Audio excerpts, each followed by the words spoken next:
Hello student, तो आज हम स्टार्ट करेंगे कक्षा 8वीं का अध्याय 5 आंकड़ों का प्रबंधन। तो प्रश्नावली 5.1 को शुरू करने से पहले हम आयत चित्र और दंड आलेख के बारे में जान लेते हैं। आइए दंड आलेख और आयत चित्र को हम एक उदाहरण के द्वारा समझते हैं। ठीक है, तो एक शहर का 3 दिन का तापमान इस प्रकार है। सोमवार को तापमान था 30 डिग्री, मंगलवार को तापमान था 35 डिग्री, बुधवार को तापमान था 25 डिग्री और इसका हमने एक दंड आलेख खींचा। ठीक है, अब एक आयत चित्र को देखते हैं। तो आयत चित्र में यहाँ पे हमारे पास 10 छात्रों की संख्या है और उनकी आयु के बारे में हम गणना करनी है। तो आयु हमारे पास जो है उनकी वर्षों में है। 10 से 12 वर्ष के कितने विद्यार्थी हैं? 3 विद्यार्थी हैं। 12 से 14 वर्ष के कितने विद्यार्थी हैं? 5 विद्यार्थी। और 14 से 16 वर्ष के कितने विद्यार्थी हैं? 2 विद्यार्थी हैं। ठीक है, तो आपको एक बात हमेशा याद रखनी है, आयत चित्र बनाने के लिए हमें वर्ग अंतराल की आवश्यकता होती है। जिस भी आंकड़े में हमारा वर्ग अंतराल बन जाए उसमें हम आयत चित्र का प्रयोग करते हैं। ठीक है, तो अब यहाँ पे देखो हमने एक आयत चित्र बना के इन आंकड़ों का आयत चित्र बनाया है। तो जैसे कि यहाँ पर ये हमारे पास क्या है, यहाँ पर ये है हमारे पास आयु। ठीक है, और ये हमारे पास क्या है, विद्यार्थियों की संख्या। ठीक है, तो 10 से 12 आयु के कितने विद्यार्थी हैं? आयु जो है वो वर्ष में है। तो 10 से 12 वर्ष के कितने विद्यार्थी हैं? 3 विद्यार्थी हैं। यहाँ पे आप देख सकते हो, यहाँ पर 3 हो गया। ठीक है, 12 से 14 वर्ष के कितने विद्यार्थी हैं? 5 विद्यार्थी हैं। और ठीक है, और 14 से 16 वर्ष के कितने विद्यार्थी हैं? 2 विद्यार्थी हैं। ठीक है, तो अब आपको समझ में आ गया होगा कि दंड आलेख का प्रयोग कहाँ करते हैं और आयत चित्र का प्रयोग कहाँ करते हैं। दंड आलेख का प्रयोग वहाँ करते हैं जहाँ पर हम आंकड़ों को वर्ग अंतराल में नहीं बदल सकते हैं, और जहाँ पर हम आंकड़ों को वर्ग अंतराल में बदल सकते हैं वहाँ पर हम आयत चित्र का प्रयोग करते हैं। अब हम प्रश्नावली 5.1 को शुरू करते हैं। प्रश्न नंबर 1, निम्नलिखित में से किन आंकड़ों को दर्शाने के लिए आप एक आयत चित्र का प्रयोग करेंगे? तो ये है हमारे पास एक डाकिये के थैले में विभिन्न क्षेत्रों के पत्रों की संख्या। ठीक है, तो यहाँ पे आपको दे रखा है विभिन्न क्षेत्र। तो आप जानते हो कि क्षेत्रों को हम वर्ग अंतराल में नहीं बदल सकते हैं। ठीक है, जब हम इसको वर्ग अंतराल में नहीं बदल सकते तो हम इसमें किसका प्रयोग करेंगे? दंड आलेख का प्रयोग करेंगे। तो हमें इसके आंसर में, उत्तर में लिखना होगा हमें कि इस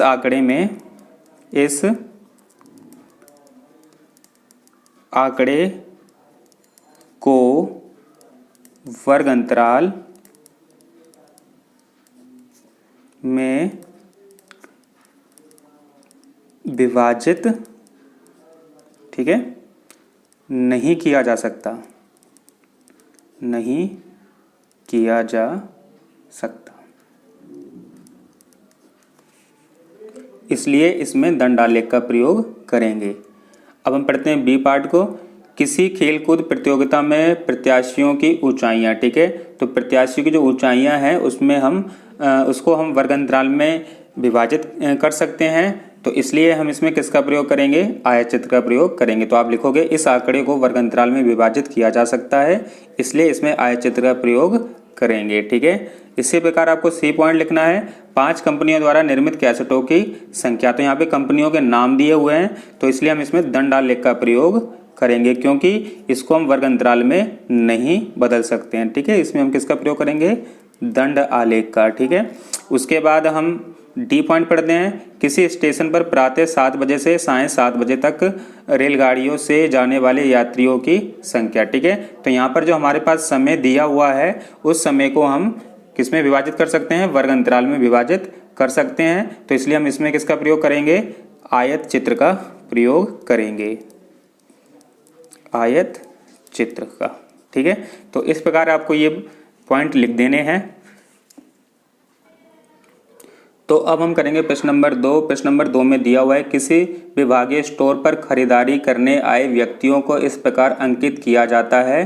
पुरुष को M से, महिला को W से, लड़का को B से या लड़की को G से। ठीक है, तो निम्नलिखित सूची उन खरीदारों को दर्शाती है जो प्रातःकाल पहले घंटे में आए हैं। ठीक है, तो पहले घंटे में आए खरीदार को इस प्रकार है, जैसे कि महिला महिला महिला, फिर लड़की, फिर लड़का, फिर महिला, फिर पुरुष। ठीक है, इस प्रकार से हमें 1 घंटे के आंकड़े दिए हुए हैं। ठीक है, तो मिलान चिन्हों का प्रयोग करते हुए एक बारंबारता बंटन सारणी बनाइए और इसे प्रदर्शित करने के लिए एक दंड आलेख खींचिए। ठीक है, तो हमें एक बारंबारता बंटन सारणी बनानी है और एक दंड आलेख खींचना है। ठीक है, तो सबसे पहले हम बनाएंगे बारंबारता बंटन सारणी। ठीक है,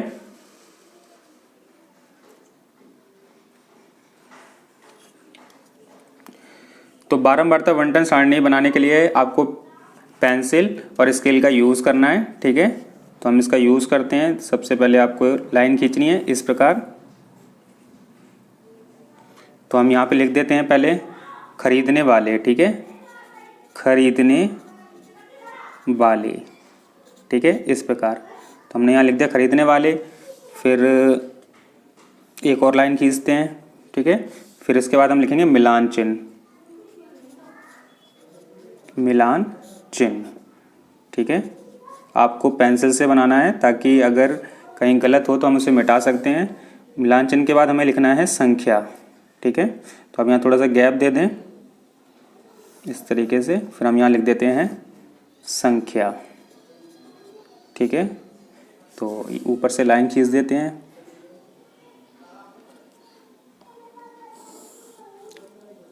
ऐसे करके, और यहाँ भी हम एक लाइन खींच देते हैं, ठीक है। और इस लाइन को नीचे तक बढ़ा देते हैं। तो अब हमारे पास देखो क्या क्या था। एक तो महिला है जिसको हम W से दर्शाएंगे, ठीक है। और पुरुष जो है उसको हम M से दर्शाएंगे, ठीक है। और उसके बाद हमारे पास लड़का जो है उसको हम B से दर्शाएंगे, ठीक है। और लड़की जो है उसको हम किससे दर्शाएंगे, G से दर्शाएंगे, ठीक है। फिर हम यहाँ पे एक और लाइन खींच देंगे,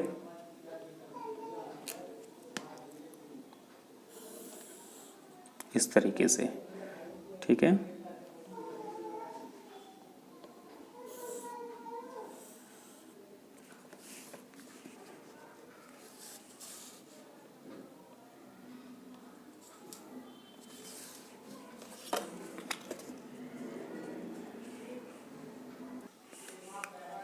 अब हमें आंकड़ों में W को गिनना है। W कितनी बार आया है, देखो 1 2 3 4 5, उसके बाद 6 7 8 9 10 11 12 13 14 15 16 17 18 19 20 21 22 23 24 25 26 27 और एक 28। तो 28 बार W आया तो हम यहाँ 28 लिख देंगे, ठीक है। फिर उसके बाद हम इसे मिलान चिन्ह खींचेंगे। मतलब मिलान चिन्ह कैसे खींचते हैं, देखो सबसे पहले 4 डंडे बनाने होते हैं, 1 2 3 4, ठीक है।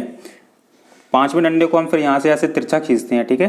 तो ये कितने हो गए, टोटल 5 हो गए, ठीक है। फिर ऐसे ही खींचना है, 6 7 8 9 10 11 12 13 14 15 16 17 18 19 20, ठीक है। 5वां हमेशा तिरछा लेते हैं।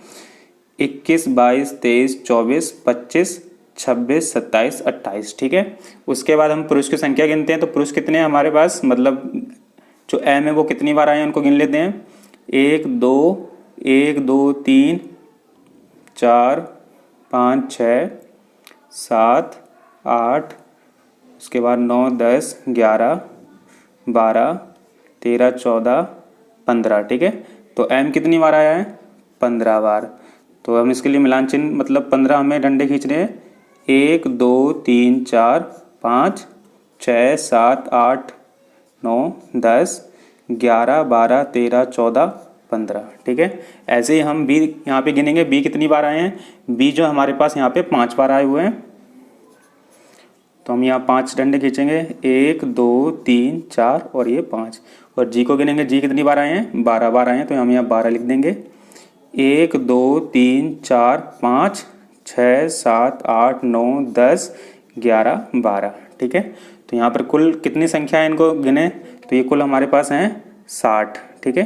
तो मैं 60 लिख देते हैं। और उसके बाद यहाँ हम योग लिख देते हैं, ठीक है। तो इस प्रकार ये हमारा बन गया एक बारंबारता बंटन सारणी, ठीक है। अब हम बनाएंगे एक दंड आलेख। तो अब हम एक दंड आलेख खींचेंगे। तो दंड आलेख खींचने के लिए सबसे पहले आपको एक रेखा खींचते हैं हम नीचे, जिसे हम एक्स अक्ष भी बोलते हैं। एक क्षैतिज रेखा लेनी है इस तरीके से, ठीक है। फिर उसके बाद एक ऊर्ध्वाधर रेखा लेनी है, सीधी खड़ी हुई, ठीक है। अब हमें इसका एक दंडालेख बनाना है। तो जो हमारे पास आंकड़े हैं, तो आप यहाँ देख रहे हो 28 15 5 12 है। तो हम आंकड़ों को इस प्रकार लेंगे, 5-5 के गैप में लेंगे, ठीक है, आंकड़ों को। तो सबसे पहले हमने लिया 0, फिर हम लेंगे 5, ठीक है, फिर 10, फिर 15, ऐसे 20, 25 और 30, ठीक है, इतने काफ़ी है हमारे लिए। उसके बाद अब हमें क्या करना है, तो पहले सबसे पहले हम देखेंगे यहाँ पर हमारे पास जो महिलाएं हैं वो कितनी हैं। महिलाओं की संख्या हमारे पास कितनी है, 28 है, ठीक है। तो 28 हम यहाँ पे, ये जैसे आप अंदाज़ा लगा लोगे, जैसे 25 हो गया, ठीक है, तो 28 लगभग कहाँ पर आएगा, यहाँ पर आएगा आपका 28। तो हम इस तरीके से एक लाइन खींचेंगे 28 के लिए, ये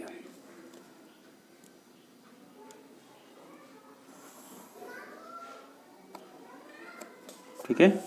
आपको एक वर्ग इकाई 5-5 लेना है,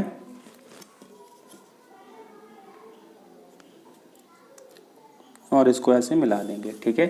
तो ये फिर उसके बाद अगर हम पुरुषों की बात करें, ये हमारे पास क्या थी, महिलाएं थी, तो हम इसको W से दर्शा देंगे यहाँ पर। उसके बाद पुरुषों की संख्या कितनी है, हमारे पास 15 है, ठीक है, तो हम 15 तक लेके जाएंगे इसको।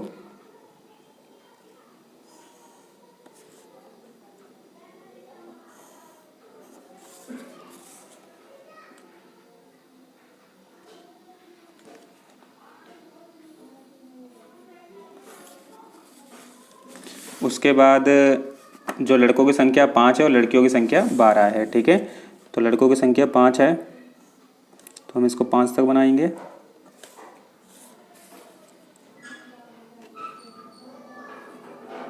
ठीक है।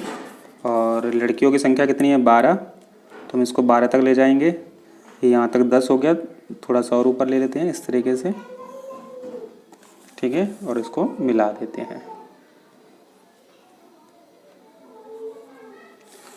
तो ये थी महिलाएं, ये पुरुष, ठीक है, ये लड़के और ये लड़की, ठीक है। तो हम यहाँ लिखना चाहें तो हम इसे लिख सकते हैं। यहाँ पर हम लिखेंगे जो ये हमारे पास क्या है, ये जो आंकड़े हमारे पास, ये हमारे पास व्यक्तियों की संख्या, ठीक है।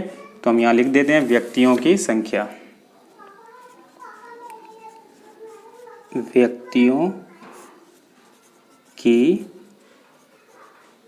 संख्या, ठीक है, आप इस तरीके से दर्शा सकते हो।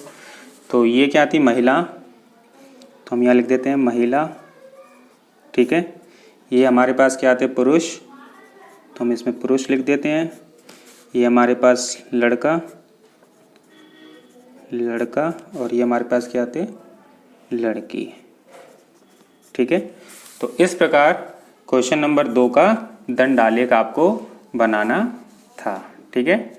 आई होप सभी को समझ में आया होगा दंडालेख बनाना, कि दंडालेख किस प्रकार बनाते हैं, ठीक है। आपको याद रखना है, जब भी आयतचित्र बनाते हैं तो वो सब जुड़े होते हैं, क्योंकि उसमें वर्ग अंतराल हमें दिया होता है, ठीक है। जैसे कि 10 से 12, 12 से 14, 14 से 16, पर दंडालेख में हम इनको अलग अलग करके बनाते हैं, ठीक है।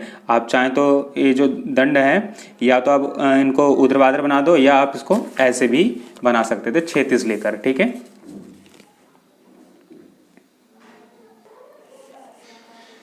अब प्रश्न नंबर 3 को हल करते हैं। प्रश्न नंबर 3 में दिया हुआ है, किसी फैक्ट्री के 30 श्रमिकों की साप्ताहिक मजदूरी रुपयों में निम्नलिखित है, ठीक है। जैसे 830 रुपये, 835, 890, 810, 835, इस तरीके से हमें आंकड़े दिए हुए हैं, ठीक है। तो मिलान चिन्हों का प्रयोग करते हुए अंतरालों 800, 810, 810 से 820 इत्यादि वाली एक बारंबारता सारणी बनाई है, ठीक है। हमें एक बारंबारता सारणी बनानी है, तो शुरू करते हैं बारंबारता सारणी बनाने के लिए। तो सबसे पहले हम इसमें क्या करेंगे, अंतराल लेंगे यहाँ पर। तो हम एक लाइन खींच देते हैं ताकि देखने में सुंदर लगे।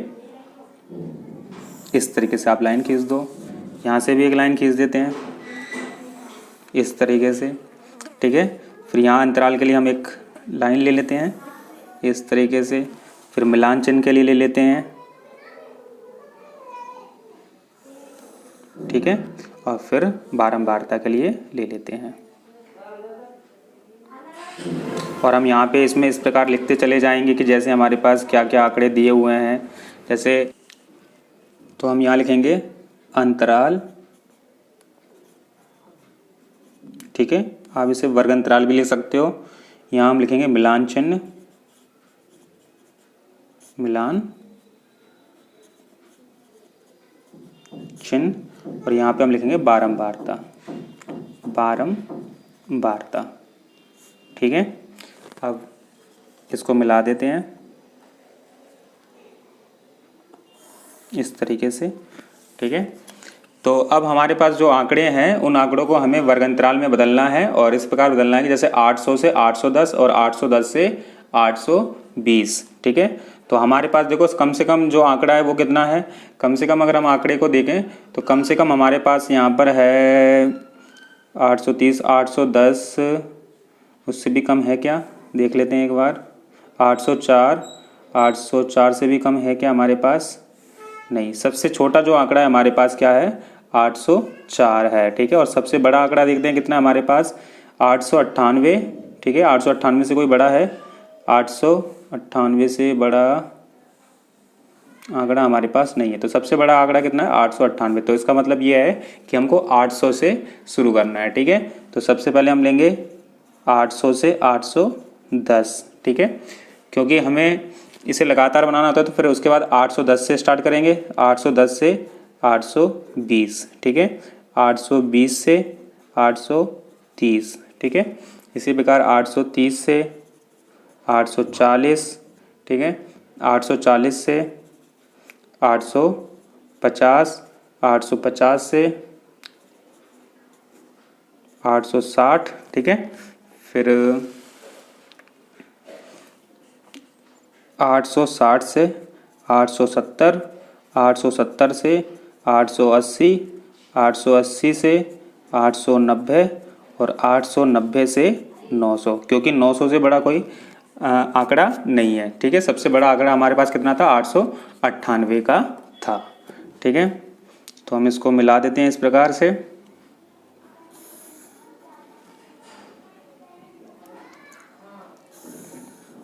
ठीक है, तो अब हमें देखना है कि ऐसे कितने मजदूर हैं जिनकी मजदूरी जो है 800 से लेके 810 रुपये तक है। ठीक है, आपको एक बात हमेशा याद रखनी है, 810 वाले, अगर किसी का 810 मजदूरी आती है तो वो इस वाले अंतराल में नहीं गिना जाता। ठीक है, वो इस वाले अंतराल में गिना जाएगा। अगर किसी की मजदूरी 820 आती है तो वो इस वाले अंतराल में नहीं गिना जाएगा, इस वाले में गिना जाएगा। तो ये बात आपको याद रखनी है। अब हम यहाँ पे देखते हैं 800 से लेके 810। ठीक है, याद रहे 810 वाला हम नहीं गिनेंगे, तो 809 तक वाला गिना जाएगा। तो हम यहाँ पे लेना शुरू करते हैं। 800 से 809 कितना है देखते हैं। ये वाला नहीं लिया जाएगा क्योंकि 810 वाला जो है वो दूसरे आंकड़े में आएगा, दूसरे अंतराल में आएगा। ठीक है, तो देखते हैं यहाँ पे कितने हैं हमारे पास आंकड़े। 1, 1, 2। ठीक है, जो 810 से कम है 2, फिर उसके बाद 3। ठीक है, हमारे पास कुल कितने हैं, 3 हैं। तो हम यहाँ 3 लिख देंगे और मिलान चिन्ह हम यहाँ 3 बना देंगे, 1, 2, 3। ठीक है, फिर 810 से 820 गिनते हैं कितने हैं, तो 810 तो एक ये रहा, फिर 810 से कोई ऊपर है 810, 820 ये वाला नहीं गिना जाएगा, ये अगले वाले आंकड़े में गिना जाएगा। ठीक है, तो 1 और उसके बाद 812। तो हमारे पास कुल कितने हैं, 2 हैं। तो हम यहाँ 2 लिखेंगे और 2 डंडे खींच देंगे। ठीक है, इसी प्रकार 820 से 830 कितने हैं, 1 होगा, तो हम यहाँ पे 1 डंडा खींच देंगे। 830 से 840 कितने हैं, तो गिनोगे आप यहाँ पे 9 मिलेंगे आपको, तो हम यहाँ 9 लिख देते हैं। तो इसके लिए पहला 1, 2, 3, 4, 5। ठीक है, फिर उसके बाद 6, 7, 8। ठीक है, इस प्रकार बनाया जाता है। फिर 840 से 850 कितने हैं, 5 हैं, तो हम यहाँ 5 लिख देते हैं। 1, 2, 3, 4 और ये 5। ठीक है, 850 से 860 कितने हैं, 1 है, तो हम यहाँ 1 लिख देते हैं। ठीक है, 1। उसके बाद देखते हैं 860 से 870 कितने हैं हमारे पास, 3 है, तो हम यहाँ 3 लिख देते हैं। 1, 2, 3। ठीक है, फिर 870 से 880 देखते कितने हैं, 870 से 880 1 है, तो हम यहाँ 1 लिख देंगे। 880 से 890 कितना है, 1 है, तो हम यहाँ 1 लिख देंगे। और 890 से लेकर 900 तक कितने हैं, 4 हैं हमारे पास, तो हम यहाँ 4 लिख देंगे। ठीक है, और हमको इनका योग करके देखना है। ठीक है। और योग करने पर यहाँ पे जितना दिया हुआ है उतना ही आना चाहिए। तो हम यहाँ पे एक बार गिन लेते हैं। यहाँ पे 30 श्रमिक दिए हुए हैं हमें, ठीक है। प्रश्न में हमें यहाँ पे देखो 30 श्रमिक दिए हुए हैं, तो हमारे पास यहाँ पे टोटल जो है बारंबारता जो हमारे पास है वो कितनी आनी चाहिए, वो 30 आनी चाहिए, ठीक है। गिनते हैं, देखो 3 और 2 5 और 1 6, 6 और 9 15, 15 और 5 20, 21 22 23 24 25 26, 26 और 4 30, ठीक है। तो इसका मतलब जो हमने बारंबारता ली है वो हमारे बिल्कुल सही है, ठीक है। तो प्रश्न नंबर 3 भी कंप्लीट हो चुका है। इस प्रकार हमें प्रश्न नंबर 3 को हल करना था। तो अब करते हैं प्रश्न नंबर 4 को। तो प्रश्न नंबर 4 में दिया हुआ है, प्रश्न नंबर 3 में दिए आंकड़ों से प्राप्त सारणी के लिए एक आयत चित्र बनाइए और निम्नलिखित प्रश्नों के उत्तर दीजिए, ठीक है। अब इस वाले प्रश्न में हमें क्या करना है, आयत चित्र बनाना है और आंकड़े कौन से प्रयोग करने हैं, प्रश्न नंबर 3 के ये वाले हमें आंकड़ों का प्रयोग करना है। हमने एक क्षैतिज रेखा ली जो मजदूरी को दर्शाती है, ठीक है, और एक ऊर्ध्वाधर रेखा ली जो श्रमिकों की संख्या को दर्शाती है, ठीक है। तो हमारे पास जो वर्ग अंतराल था वो कैसे था, 800 से 810, 810 से 820, 820 से 830, ठीक है। फिर 830 से 840, 840 से 850, 850 से 860, 860 से 870, 870 से 880, 880 से 890 और 890 से 900, ठीक है। तो आप देख सकते हो यहाँ पे हमारे पास जो हमने प्रश्न नंबर 3 में जो हमें सारणी बनाई थी, बारंबारता सारणी, तो वहाँ पे हमारे पास जो वर्ग अंतराल था वो कैसे था, 800 से 810, 810 से 820। तो इसी प्रकार हमें इसमें लेना था, ठीक है। और यहाँ पर जो हमारे पास देखोगे बारंबारता में अधिकतम कितना है, 9 है, ठीक है। तो हमें एक एक के गैप से लेते हैं, हम यहाँ पे एक एक वर्ग अंतराल लेते हैं, 1 2 3 4 5 6, हमें यहाँ पे जो एक वर्ग इकाई है एक एक के गैप से लेना है, ठीक है। तो अब जैसे कि आप देखोगे कि हमारे पास जो आंकड़े थे वहाँ पे हमने देखा कि 800 से 810 कितने मजदूर ऐसे थे जो जिनकी जो मजदूरी है वो 800 से 810 तक है, तो 3 मजदूर थे। ऐसे ही 810 से 820 कितने मजदूर थे, 810 से 820 जिनकी मजदूरी है वो कितने मजदूर थे, 2 थे, ठीक है। तो इसी तरीके से हमें लेना है। देखो 800 से 810 3 मजदूर, 810 से 820 कितने मजदूर थे, 2, 820 से 830 1 मजदूर है, 830 से 840 9 मजदूर हैं, ठीक है। ऐसे ही 850 से 860 कितने मजदूर हैं जिनकी जो मजदूरी है वो 850 से लेकर 860 है, वो 1 है। 860 से लेकर 870 तक कितने हैं, 3 है। 870 से 880 तक कितना है, 1 है। और 880 से 890 कितना है, 1 है। और 890 से 900 तक कितना है, 4 मजदूर हैं, ठीक है। तो ये तो हमारा हो गया आयत चित्र। आयत चित्र के बाद इसमें कुछ प्रश्न पूछे गए हैं, तो उन प्रश्नों के हमें उत्तर देने हैं। तो पहला पॉइंट पूछा गया है कि किस समूह में श्रमिकों की संख्या सबसे अधिक है। तो हम आयत चित्र में देख सकते हैं कि सबसे अधिक जो मजदूर है वो किस जो वर्ग अंतराल में है, तो 830 से लेकर 840 के समूह में जो है सबसे अधिक मजदूर हैं। तो इसका उत्तर क्या हो जाएगा, पहले का फर्स्ट पॉइंट जो हो जाएगा 830 से लेकर 840, ठीक है। उसके बाद हम इसका दूसरा पॉइंट करते हैं। दूसरे पॉइंट में दिया हुआ है कितने श्रमिक 850 या उससे अधिक अर्जित करते हैं, ठीक है। तो जैसे हमारे पास यहाँ देखो 850 वाला आंकड़ा ये रहा, 850 या उससे अधिक। तो अब यहाँ से प्लस करना शुरू करेंगे, ठीक है। 1 प्लस में 3 प्लस में 1 प्लस में 1 प्लस में 4, तो कितना हो गया हमारे पास, 1 और 3 4, 5 6, 6 और 4 10। तो कितने मजदूर हैं, 10 मजदूर हैं जिनकी जो श्रमिक है उनके जो रुपयों में 850 या उससे अधिक है वो कितने मजदूर हैं, 10 मजदूर हैं, ठीक है। फिर तीसरा पॉइंट है हमारे पास, कितने श्रमिक जो हैं 850 से कम अर्जित करते हैं। तो 850 से कम वाले हम यहाँ से इधर से काउंट करेंगे, इस तरफ के सारे लेंगे यहाँ से। देखो 5 प्लस में 9 कितना होगा, 14, 15, 16, 17, 17 और 3 कितना होता है, 20। तो ऐसे कितने मजदूर हो जाएंगे हमारे पास, 20 मजदूर हो जाएंगे। अब हम हल करेंगे प्रश्न नंबर 5 को। प्रश्न नंबर 5 में दिया हुआ है, अवकाश के दिनों में एक विशिष्ट कक्षा के विद्यार्थियों द्वारा प्रतिदिन टेलीविज़न टीवी देखने का समय घंटों में दिए हुए आलेख में दर्शाए गए हैं, ठीक है। तो यहाँ पे हमें एक आलेख दिया हुआ है, तो आप आलेख में देख सकते हो, ये दिया हुआ है विद्यार्थियों की संख्या और नीचे दिया हुआ है प्रतिदिन देखे गए टीवी के घंटे, ठीक है। तो हमें इस आलेख को देखकर हमें इनके उत्तरों को बताना है। तो पहला है हमारा 5वें का पहला पॉइंट, अधिकतम विद्यार्थियों ने कितने घंटों तक टीवी देखा, ठीक है। तो हमें देखना है कि जो अधिकतम विद्यार्थी हैं उन्होंने कितने घंटों तक टीवी देखा है। तो आप ध्यान से देखो, तो अधिकतम विद्यार्थी जो है वो 4 से 5 घंटे, ठीक है। यहाँ पे देखो सबसे अधिकतम विद्यार्थी कितने हैं, 32 हैं, ठीक है। तो इसका आंसर क्या हो जाएगा, 4 से 5 घंटे। तो हम यहाँ लिखेंगे 4 से 5 घंटे, ठीक है। उसके बाद हम इसका अगला पॉइंट देखते हैं। अगले पॉइंट में बोला गया है कि 4 घंटे से कम समय तक कितने विद्यार्थियों ने टीवी देखा। तो 4 घंटे से कम लेंगे तो 4 घंटे यहाँ पर हो गया, ठीक है। तो 4 घंटे से कम का हमें गिनना है यहाँ पर, तो यहाँ से कम का गिनेंगे। देखो 4 प्लस में 8 कितना हो गया, 12, और 12 प्लस में 22 कितना हो गया, 34। तो प्रश्न नंबर दूसरे पॉइंट का उत्तर क्या हुआ, 34, ठीक है, जिन्होंने 4 घंटे से कम टीवी देखा है, ठीक है। तीसरा पॉइंट हमारे पास दे रखा है, कितने विद्यार्थियों ने टीवी देखने में 5 घंटे से अधिक का समय व्यतीत किया है। तो अब देखो 5 घंटे यहाँ पर है हमारे पास, तो कितने विद्यार्थी हैं, 8 प्लस में 6, 14 विद्यार्थी हैं, ठीक है। तो इसका उत्तर क्या आ जाएगा, 14 विद्यार्थी। दोस्तों अगर ये वीडियो आपको अच्छी लगी हो तो प्लीज़ लाइक शेयर सब्सक्राइब जरूर करें। Thank you.